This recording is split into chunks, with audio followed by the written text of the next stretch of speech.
And we are back. This is Russ, and Matt is also with us once again. Hello. We've had a fun half an hour watching loading bars and crashes and all sorts, haven't we? We've had some interesting times. Suffice to say, fun and games. We're gonna try with this. Let me switch us across to our live view. Yes. Right. Okay. And meet our low poly. So what we're looking at right now is a low polygon proxy model for our high poly model, which is here. And we've just generated these color blocks that you can see are our different panels. We've just generated some UV maps that we're going to put our textures onto. And it's been fun and games getting this far. This is not perfect, but for our demonstration this should work, so we'll give this a go. Why don't so just quickly then, yeah. Right, so basically the way this technology works, this is from Video Game Lab, and you take a high-res model that gives you all the wonderful detail and literally gives you the detail. You unwrap that and that gives you a high-res skin. So the skin has all the detail in it, and then you wrap it around a low poly version of that model. So it's the same silhouette, but you're wrapping a high res texture around a low poly model, and that gives you an illusion of a high res looking model, but actually with the same performance as a low poly count model, which is much easier for your computer to process. That's pretty much it in a nutshell, right? Yeah. I apologise in advance if my audio is a bit weird. Our high poly model here is 3 million polygons, which is actually too big for me to export and even run as a test. So I'm just trying to crunch that down. And as soon as this crunches and we export, we are in business. So So we need to fill a bit of dead air while we're waiting. Why don't I'll tell you what, I can open up our paint program and maybe load in a previously painted model we can just have a look at while we're waiting. I would just talk through the process, mate. We're all right. It's just gone. So I'll very briefly explain what I've done here. So I'm nervous about your system being able to load anything else while it's trying to do something. That is fair. So this is our high poly count model. I've just reduced it poly count from 3.5 million to about 250,000, which is still quite a lot. This is now kind of the detail level that our files for turning into a production model would be. This is no longer editable and sculptable, but you can see it captures all of our detail. This is our low polygon model. This is about 14,000 polys, and some of the models I've been working on have been as low as about 2,000 polys, which is really low. And this is we're going to capture the detail that we need onto this. So what I've done is I'm just going to hit quick save and then close this down because we hopefully don't need it anymore, provided this has all worked properly. We're a bit rough and ready on this one, so there may be a few minor errors that occur, which won't be in the final version, but that's okay. We don't mind that. Right, so now we're going to load up Substance, which is our texturing and painting tool. This is a fantastic piece of software, available to purchase via Steam if you wanted to play with it at home. It's not the cheapest. I think it's about $150. But we're going to create a new file. We're going to have our texture document resolution 2048. That's about standard for a game. And we're going to go into our folder that we were just working in and grab our low poly model. And we're going to click OK. And something's going to appear on the screen that will look like it's made of rice pudding. There it is. It's beautiful. And then what we have to do is bake mesh maps.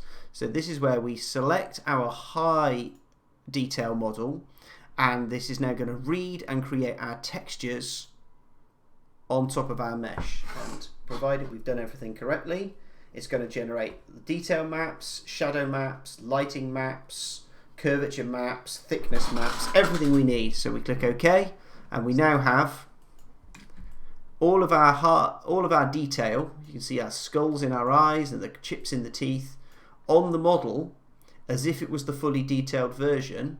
But if I click this button, we can still see the low detail mesh is actually hiding underneath. Beautiful. So there's Luke's kind of saying, yeah, I get it now. It makes sense. But yeah. It's one of those. I think it's worth explaining because if I think you have to see it as well. It's like I remember when I was first learning all of this, I can remember reading about all of these processes and just sitting with my head in my hands saying, I will never understand how all of this works. Whereas the analogy that I think also kind of is relevant, you know, is like yesterday when I was painting textures onto the splash Grimsharla's followers. Yes. So I'm painting a texture onto a flat surface, and then when you look at it from a distance, it looks like a wrinkled bit of skin, but actually it's a smooth piece of plastic. Absolutely. So what we're going to do now, this works a little like Photoshop. We're going to be adding folders of materials and using masks to paint detail in and out. So I've added this skin material, and this is where all of those texture maps are so handy, because it is using the information from the high level textures to know where the model has depth, and so the skin is pinker in the recesses. Did you show your desktop? Why? Because Rich is going, that's a spoiler. That artwork's not out yet. Oh, it was a piece of Gullet Cove art, wasn't it? Oh, sorry. Sorry, Rich. That's funny. So that's our basic skin, and Which is, by the way, why everyone should follow us on Twitter, because we are klutzes and we do stuff like that. We do stuff like that, yeah. We're so professional. I'm going to drop this on top. This is a light bake map, which basically creates our lighting that we're going to be capturing to our model. And already that looks pretty badass before we've done anything else at all. What we want to do is we want to shift his skin tone. So his skin is made up out, this is what we call a smart material. It's made up out of all these different layers. We don't need to worry about what any of them do. What we're interested in doing is grabbing the base layer and changing his skin tone to something more Rangoshy. What do we want Rangosh to be? Like, do we want to go down into these kind of tones? Quite like that dark red with the black undertone. Well, I think the bone will stand out really nicely against that, won't it? Or do you want to go deep? Do you want to go deep like that, or do you want to come up? Where do you want to be? Yeah, no, the darker, I think. Should we go back there? Yeah, like a mahogany. Okay, we'll roll with that then. So that looks pretty cool. Okay. Right, so that's our base skin, and that's currently like, just like painting a miniature. When I paint miniatures, I sort of work from the skin outwards, and I'm going to do a similar thing here. So we've got our base skin applied to the model. One second, my headphone cable just came out. There we go. We've got our base skin applied to the model. Now what we're going to do is we're going to throw some leather on top, which is going to form the basis of any cloth and fabric. So I'm going to grab this leather stylized, and I'm going to drop it directly onto the model, and I'm going to move the light bake on top so that we always keep the light bake as our top view. And so that gives us a really nice, and you can see again it's using the texture map to give us all this like weathering at the edges, so all the shading and highlighting we could want, but obviously it's covering the whole model. So what we're going to do is going to apply a mask, apply a black mask, and it disappears, but it's still there. We've just hidden it. So what I can now do is anywhere where I want that leather to show, like for example on this strap, I can just come in with my paintbrush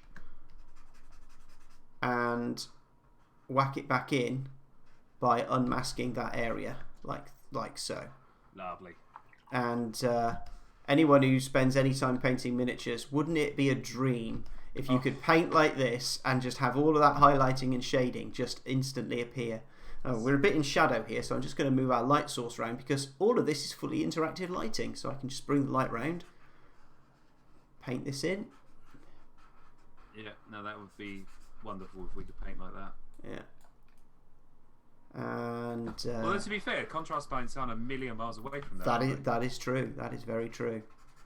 And we're going to colour that.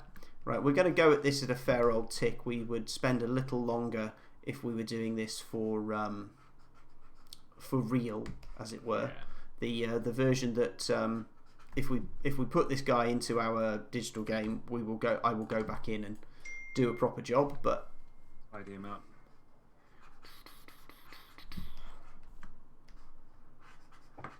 Is that you being pinged by Rich Loxon to say, stop telling them about things they shouldn't know about? No. That ship has sailed. Yeah. He knew the risks. Yeah. Oh dear. Yeah. The baking on the back of this, like he's actually got a hollow hand because of a texturing error. So it's a good job this isn't our final version, but. As a demo, it's perfectly fine. Right, we're just going to colour all of this in. I'm really not worrying because I'm going to paint over the top with the metal, much like you would with a miniature. Yep, absolutely. There's a big hole in the back of his hand, but never mind. Right. I don't think anyone would have noticed if you hadn't pointed it out. Probably not. You know what it's like though. It's like when you have people over and they go, "Oh, isn't the house looking nice?" And you look around, and all you can see is the bits that are wrong.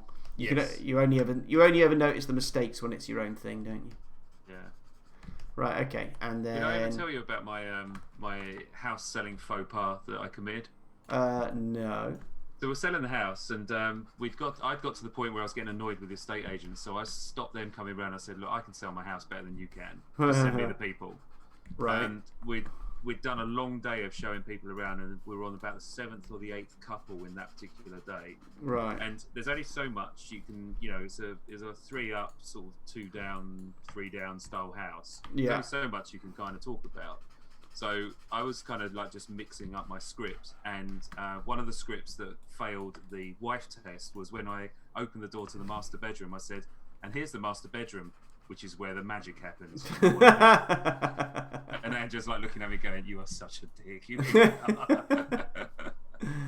Amazing. Right, sweet, look at that. Okay, let's bring the light around the front. There's probably a few more leather areas we want to catch, but what I want to do is get the some blocking out done so we can get the big beats in. So I think what we need here is some bone, isn't it? So let's go and grab this bone stylized, and again we'll throw that on top. Wonderful. And that looks sweet, and we'll add a black mask, and then we'll come in, and anywhere that we want to have bone. Can we make the skulls in his eyes? Can they be like red metallic? They certainly can, and maybe a brassy metallic. Just so it stands out. We can totally do that. Yeah, we can totally do that.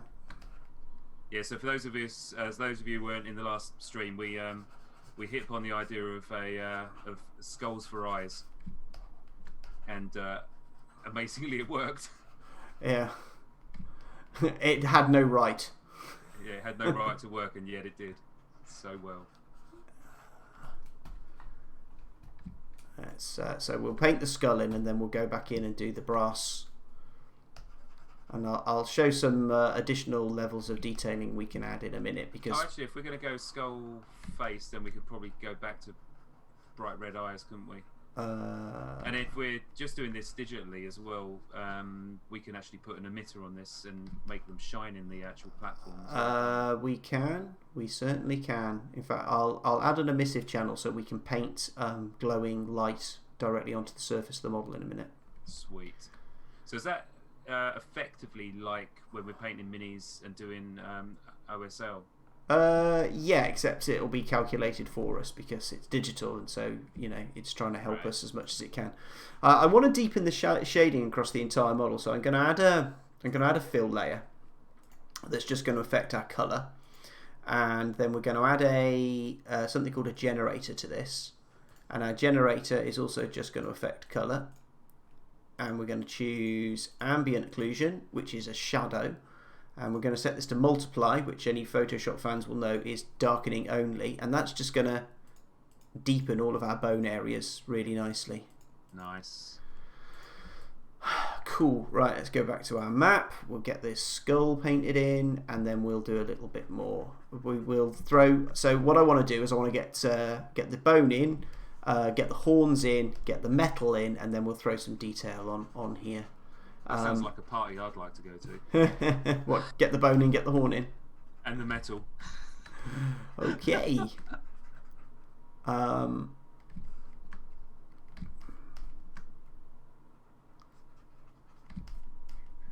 Cool. You've just tipped one of his horns there, by the way. Oh, that's fine. All we have to do is because we're painting using masks, it's all non-destructive. So all we have to do is switch to black instead of white, and it just inverts the effect, and the mask is cleared out. One of the reasons. How much is this software? Substance, you can have it on a monthly basis, and then you get loads of extra bits and pieces. But the version that we're using is a one-off purchase made via Steam. I think it's about $120. Right. And it has a full keyshot style rendering engine and built in, and all sorts of fun and games. It right. does look fun. It is a lot of fun. Right, let's get some metals onto here. So, or shall we get in? Let's get something in for the horns. Creature teeth is actually a really nice colour for horns. Look at that. So we'll throw that under our light bake, and actually we'll throw it under our AO as well, like that. And we will add a black mask. At this stage, the painting workflow for this program is brilliant. I mean, you know, Ben, my bro on the sculpting team, did Finvar this week, and he basically spent a morning learning the workflow, and then by the afternoon he was able to turn out a production ready model. Yeah, it was that. Yeah. It's that. It looks splendid. Yeah, it's a really, really nice tool set to work with. Because once you've got this like masking process down, it's amazing. There's loads of cool extra stuff we may not have time to touch on, but like I could literally, there are particle emitters, so I can. The idea is you can make cloth look realistically wet in the rain, but if we wanted to, we could set the particle emitter and change the color parameters and have it raining blood onto his surface, and then wherever it lands, it would run down the muscles and through the hair, and that would be captured as a texture. Oh, it's pretty sweet.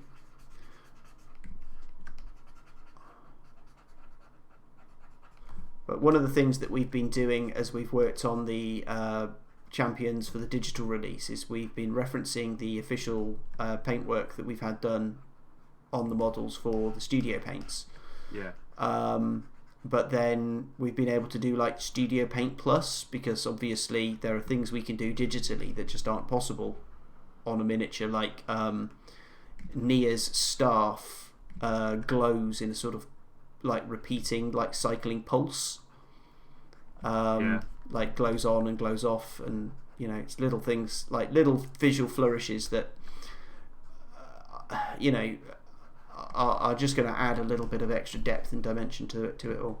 Right, we'll call that done for now for the horns. I'll come back and add some additional colour and elements to them, but let's get the metals on here. So we have a Godtear iron, which is a material that I created. Oh, it's got a mask already applied. Let's clear it.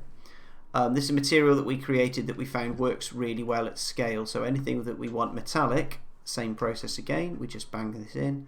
It's actually a little bright. So what we'll do is we'll just open up the iron folder, and we'll go to its base color, and we'll just color shift that down a little bit. And that should be, let's have a go. Oh, it's got a fraction of blue in it. Can you give it a bit more like sort of a bronzy base tone rather than a blue base tone? I'm going to add a full bronze for some parts in a minute. This is just where I want the metals, but we could change this to bronze. I can change the. In fact, if I just demonstrate that now, just go. Right. If we go back into that base metal folder, select this, and then if I just color shift this into the oranges and pull this across here.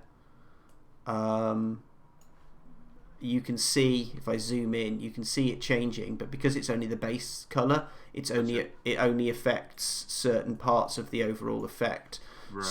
So to get a bronze, we'll actually, in fact, we'll do it now.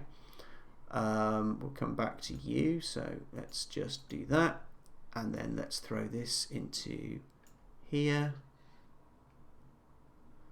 So this is a proper strong bronze. Oh yeah. So same thing, add a black mask, and then we want this to be bronze here, so we just go in. Yeah. Paint this in.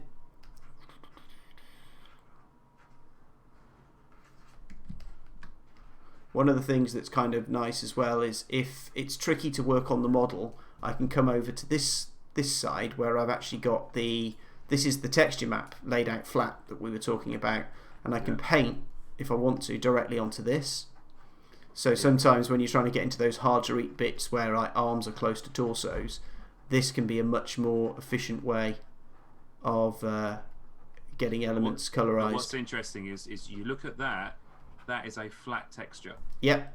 And that's how you create the sense of 3D on a low poly model. Yeah, it's all to do with the way the light and the shade is. And this is still interactive, so if I move the light around, you can see it changing on that flat texture, because it's using all of that information that it's copied from the high detail model.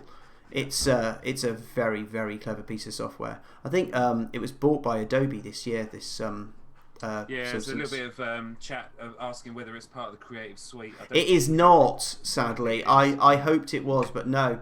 Because Substance has its own full suite. There's Substance Painter, which is what this is. Substance Designer, which lets you make your own materials beyond... You can make materials just by combining these together in folders, but it lets you make your own materials from scratch. And something called Substance Alchemist, which is a different way of making materials, and they've combined it all together into one package called Substance Suite, but it's not, sadly, available as part of the main tool, which is a real shame. But like I say, you can pick it up as a one-off if you're so inclined. Right, so we've got our metals going on there, but let's do something cool now. So if we just add a normal paint layer onto here, and we tell it we want to affect the roughness, the height, and the colour. I can then choose a deep red. I can then change these controls. So if I set the roughness to 0, it goes super shiny. And then if I set the height slightly above 0, I can then paint onto the model blood that actually has a thickness to it. Okay. So it will catch the light and behave on the model. Oh, nice. Could we have like do you remember the Grim Charlotte that did yesterday with it all running down from her mouth? We could have him. Yeah. So if we wanted, we could do like. Actually, I'm going to turn the height off and just have.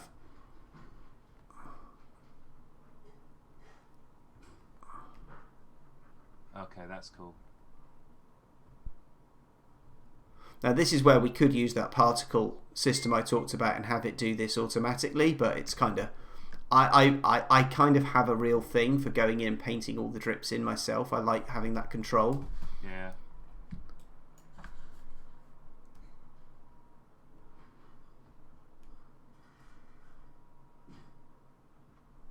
And of course we're going to be able to if we so chose, we could go to something like, his big smashy fist that he punches people with, and just absolutely... Oh yeah. Have it like he's disappeared up to his elbow in someone's ribcage. Somebody had a bad day. Oh yeah. Not Rangosh though. No. Best day ever for Rangosh. Best day ever. He's the god of death. There are a whole bunch, like we've got, in fact, if we go to our brushes and we grab something like a spatter brush, we can then use this to just throw extra splashes and spurtles. It gives us a really nice, neat, really believable way of feathering that and looking believable. That's actually a really subtle but nice contrast with the red tone of his skin as well. Yeah, it is. The red on red. Because it doesn't feel like you were trying to do something clever with colour theory and opposing colours. It makes it more... It feels more believable. Yeah. Nice. Right, I think actually we want his hooves to be the same as his horns. So we'll just go back to that map a second and bring these in here.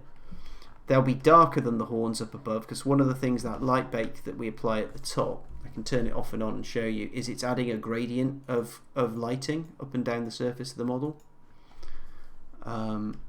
which again is something that Tom designed, so that your eye is always drawn upwards towards the face and towards the detail levels. So a nifty little element. Right, He's pretty darn smart, isn't he, our Tom? He's a clever boy, that is for sure. Very talented, and I hope a lot of people can tune in tomorrow and see him doing his banner, because he'll be around to talk about a lot of this. I think people should. He's got a lot of stuff worth hearing about when it comes to sculpting. Just going to fill all of this in with that glossy red. Right, we'll add an emissive channel in a minute, because it might be cool. We never did get to extend the tattoos on his shoulder, so it might be cool that instead we make them glow. Oh yeah, okay, that can work.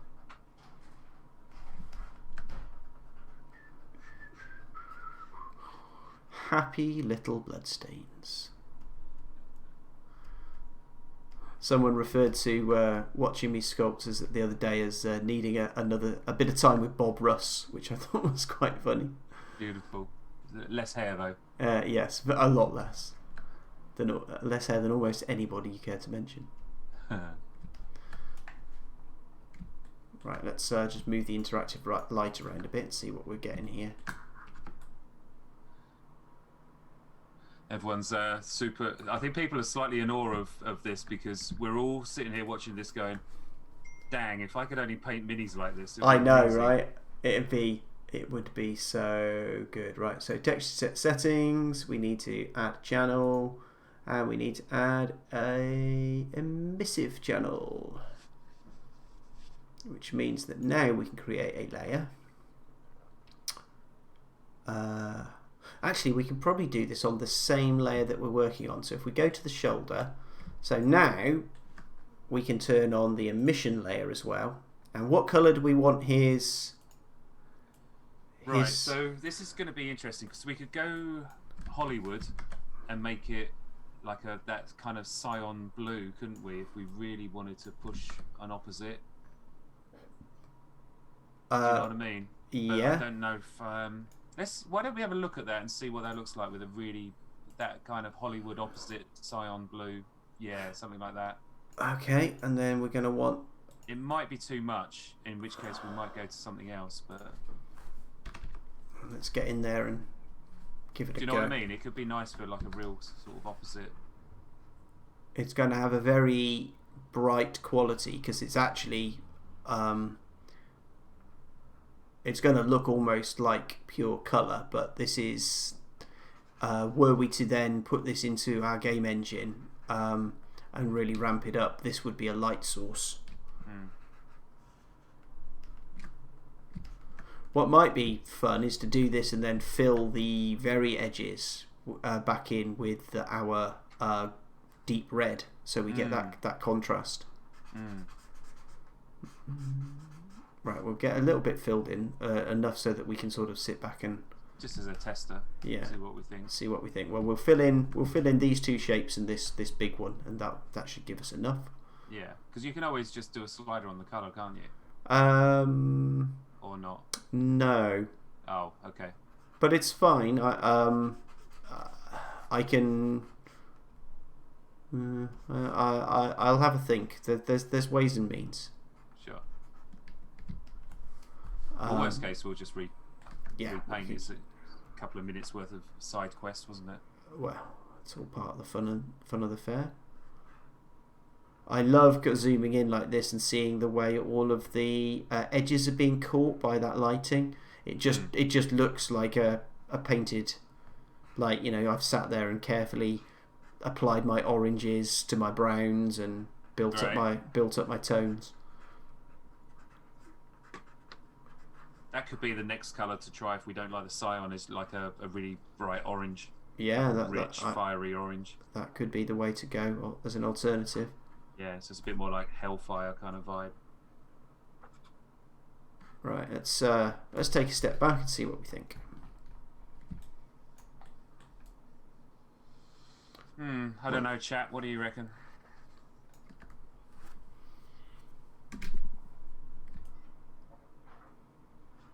I'm not 100% feeling it. No, I'm in a similar place, if I'm honest. Let's take it off. Yeah. We'll come back to the tats. What I want to do, worth having a look at. Yeah, for sure. Is while we're about it, let's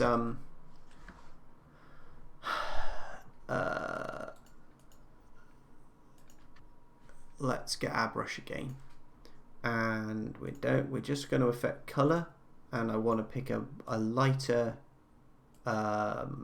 creamy color than we've currently got. I just want to do a little bit of finessing on the teeth and face, so we're just going to drop our opacity down like we would in Photoshop, which is going to let me come in and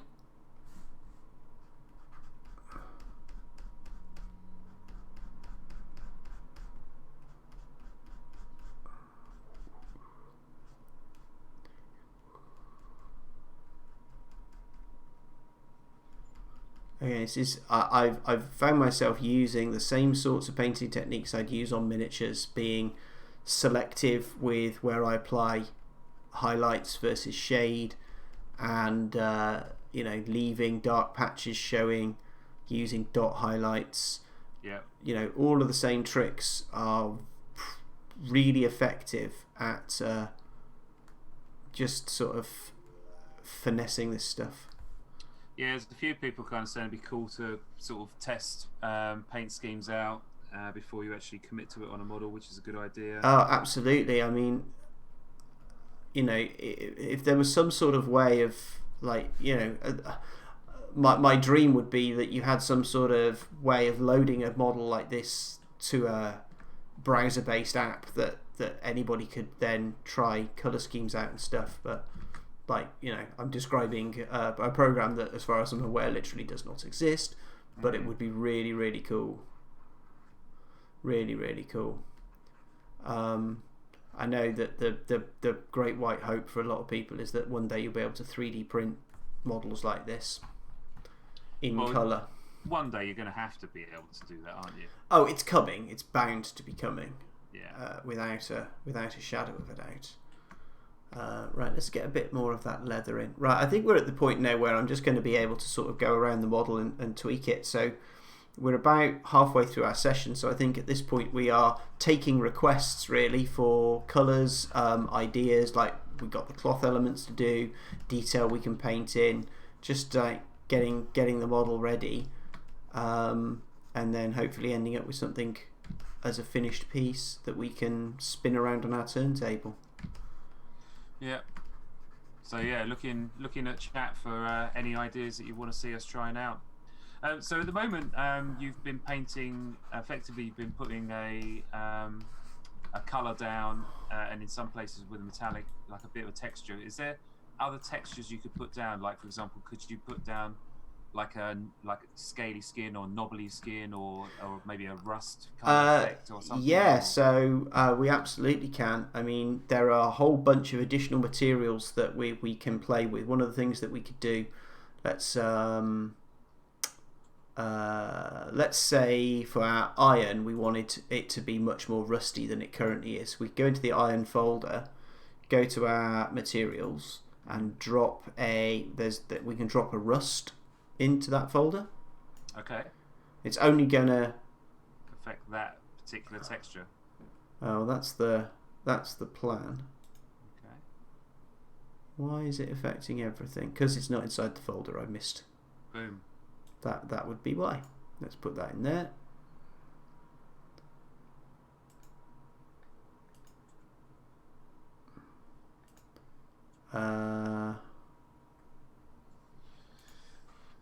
Yeah, not sure what's happened there. Let's it's not gone in the folder. That's what's happened. Let's remove that entirely and do it again. And this time we'll do it right. Okay, so we're back to our model. So in fact, if I just do a clear mask on that. So we've got some rust in. I've put a black mask on it so you can't see it, so we can then go in. We've got smart masks we can use, which will do a similar thing. They'll automatically shade, or we can put a material on like we have here, and then I can just grab my brush and now anywhere where I paint, I'm going to get rust appearing on the surface. Yeah, that's cool. So we can add staining, and then there are a lot of these materials have textures built into them. There are even some of these things like these are like screws and rivets and panels and stuff that can just be added, and anyone who knows anything about video games will recognise these are normal maps, which means they'll just affect the lighting, so they'll look like they're actually punched into the surface. Like if we dragged that onto his leg and applied it there, we'd end up with him having some sort of riveting on the surface of his leg. Oh, okay. Can we see that? I need to be on the right. I need to be on a new layer, I think. Let's create a new layer. Yeah, someone's Doug's suggesting some veins or something on the legs. Oh yeah, we can do that. That's we could do that with normal maps rather than actual texture, right? Well, yeah. I mean, a way to do that would be if we go into our skin folder and we add a layer, and we don't want to paint color. We just want to paint height and normal. Yeah. I think what's going to happen. Get our brush. Is I should be able to just paint surface texture, but not. Yeah, there you go. Look, I can paint a vein. Yeah, baby. And that's just affecting how our light is being read on the model, right? But not our. So if we move our light around, it's catching the light and catching the shadows, but it doesn't affect our colour because we're just painting on the height. So where we've got the hint of some veins in the sculpt, we can come back in and put in those real big, like bodybuilder veins. Yep. And what's interesting is once you've got those veins in place, you could then actually put another mask over the top of that and give them a little bit of a purple subtone. Or absolutely, yeah. Because the thing is now, if I were to turn these off and turn colour on and change my colour to, as you say, a purple, it won't affect what I've previously done. So let's turn our stroke right down. So the height map will stay there. We can just tone it with a purple. I mean that looks pretty awful, but we could change. We can change our brush if we added another layer and we set it to multiply, for example, so that we darkened it. Yes. Yes. So, yeah. Very cool. It is a pretty cool bit of kit. Right, I just want to get some more of this metal picked out very quickly. Because...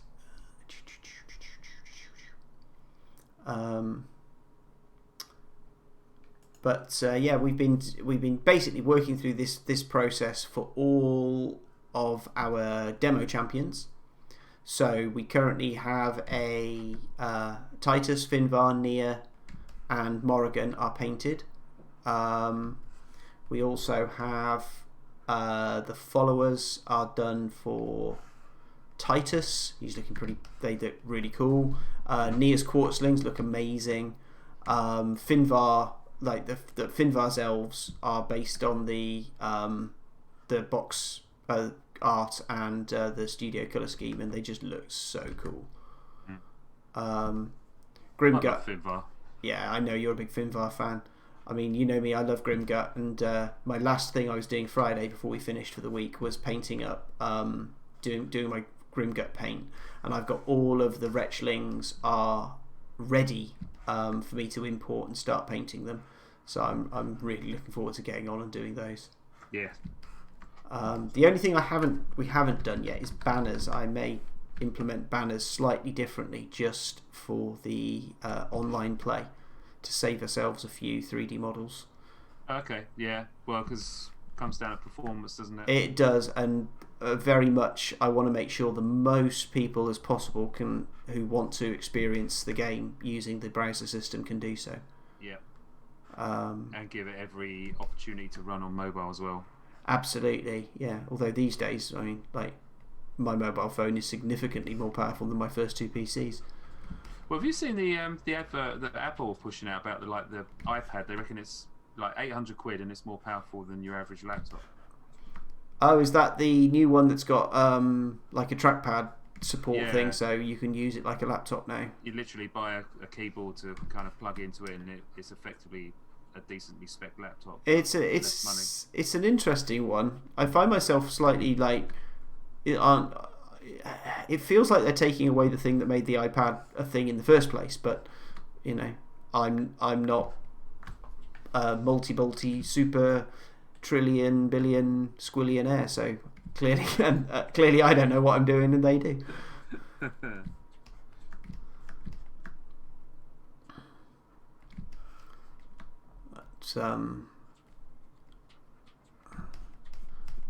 oh man, when we you and me probably Monday, mate, sit down and actually play a full game of Godtear using the online system, because we do need to put it through some testing before we push the final version out. So full game of isolation tier, as we like to call it. Yeah.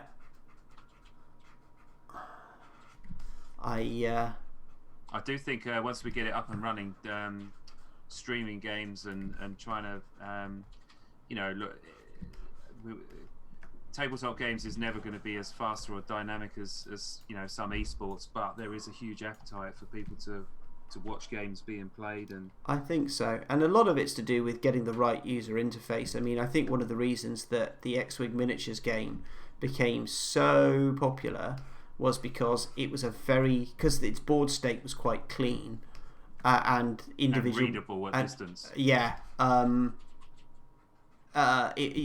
with a few nice overlays, it was a very stream friendly experience. And I think that one of the things that Godtear has going for it is, if you look at the table state, it's very uncluttered. The dashboards and the way that we manage tokens makes the game very readable. And we've designed the digital paints, like the bases are coloured by champion class, and then sub-coloured by player 1, player 2. So in theory, because you've got a dynamic camera, you can view from all sorts of angles, but it should always be very easy to tell who is what, and what you're looking at and who's where.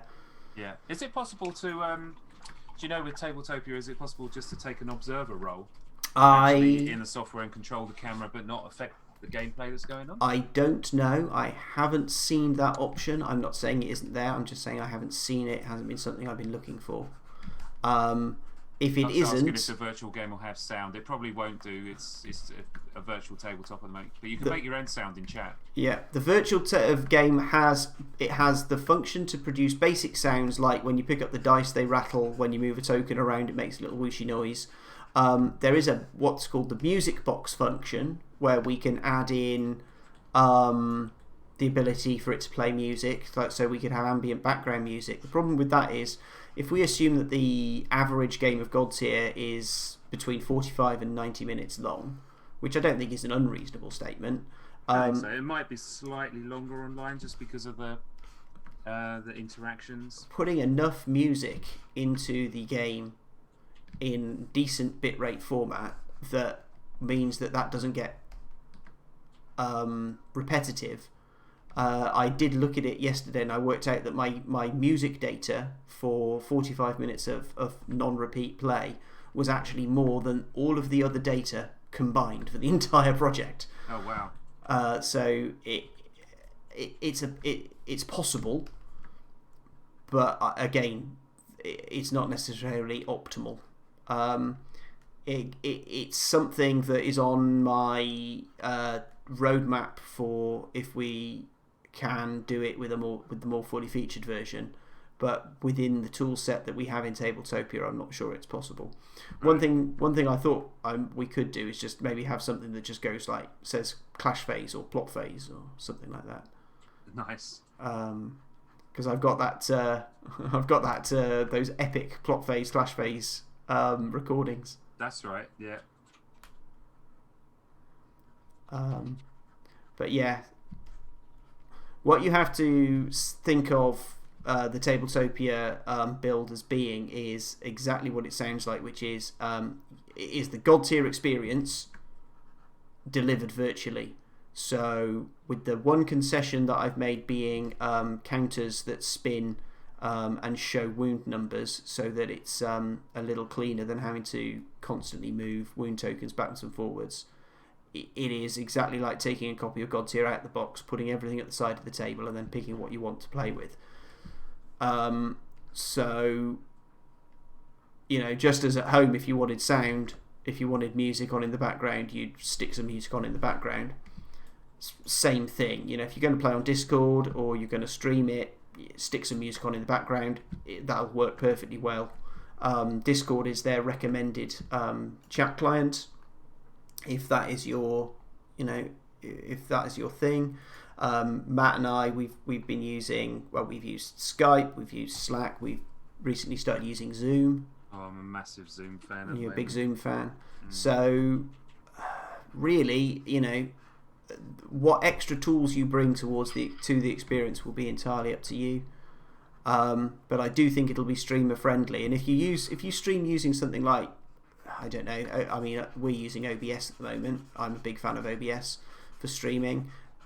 You can bring in sound as a different source, so you can make your browser or your Steam client your visual source. You can have overlays, you can do whatever you want, really. The great thing about the core function of the Tabletopia build is it's very lightweight, so you can run quite a lot around it if you want to make something pretty for stream.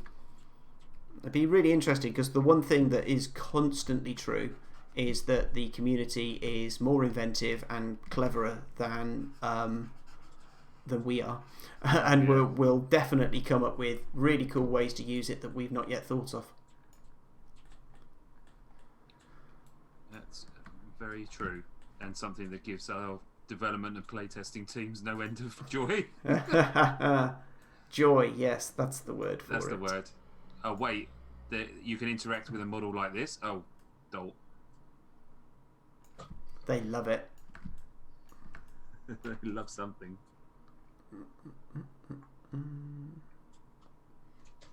Right, so if I paint on,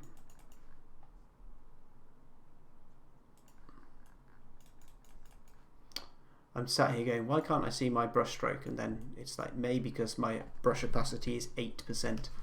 That'll do it. You might need to make a couple of passes on it of that. Yeah, just a couple. We're not a million miles away off. No, we're not. You got a 10-minute warning. That's fine. I don't think we're going to need much more just to get somewhere tidy. So.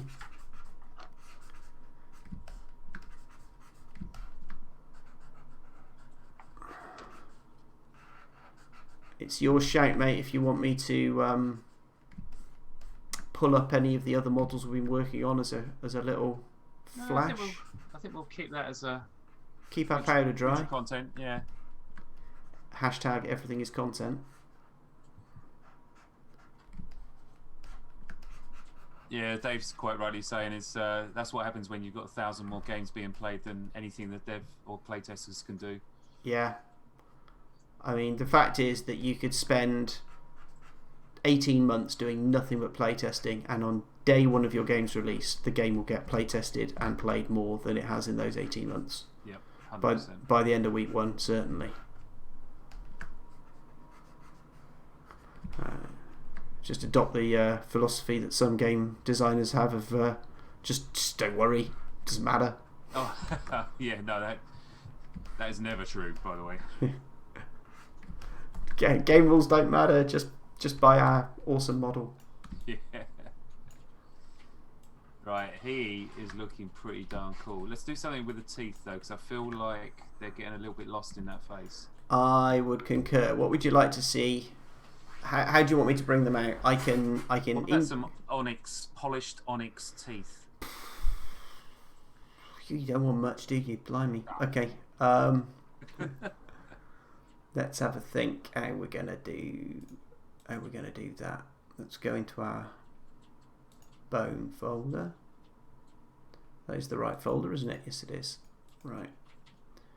Actually, where did we put the? There they are. That's our teeth file. So you want them to basically be shiny black teeth, yeah? Shiny black teeth, yeah. Alright, so if we go in with our shiny black brush, we can colour them, and then I will highlight them back up in a moment. Yeah. So now we're going to be using some classic miniature painting technique of just painting in the shade, painting in the highlights. Yeah. Can we... Doug wants to give him one gold tooth. He can have one gold tooth just for Doug. Anything for Doug. Right. That looks cool. We need to. I mean, I know it's always tricky, but it'd be great to get more people to get to meet Doug at some point, because Doug's such a nice guy, and I think people would be.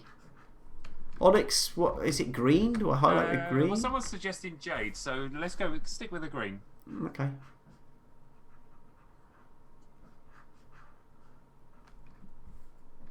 Right, you're gonna have to paint in quite a hard sort of little specular pop, aren't you? Oh yeah, even though I've got a shine on them, it's going to be a hand painted in spec. I'm just going to do the front. Yeah, I think so. Just because of time.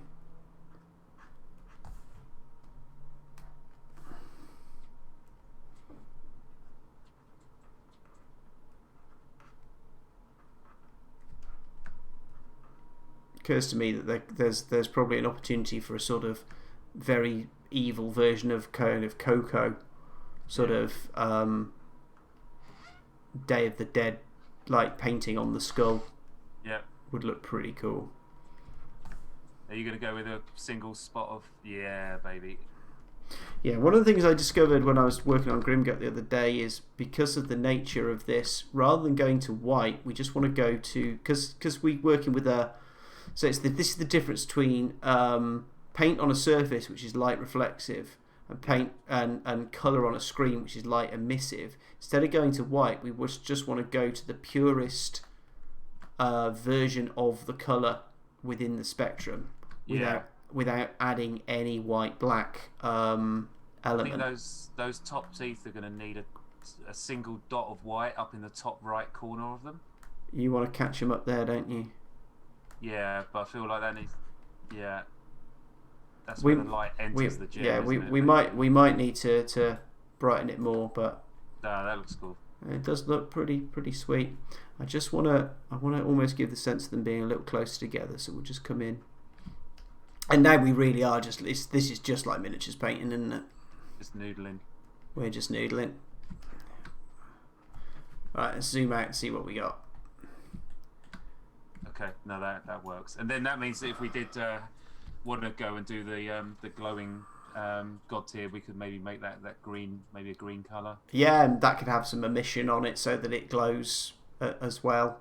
One of the nice things about the tool set is I can get the emission map to base its information off what we paint. So if we painted that in the same way as the teeth and had all those sharp edges, the edges would glow green, and we'd get that quality to it.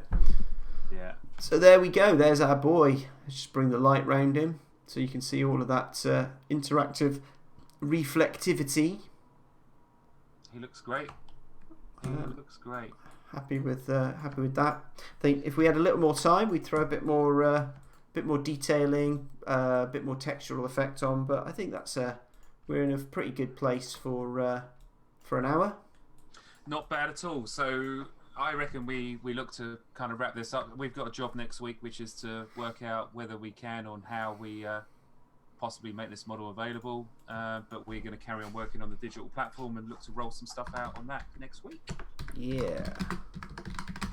So we'll call this Rangosh Death version. Hit save. I'll leave it on the screen for the inevitable Dave Millington screen grab. Do it, Dave. Do it now. You've got a massive arrow on his shoulder, though. Have I? Your cursor's on his... Oh, no, it's my cursor. It's your cursor.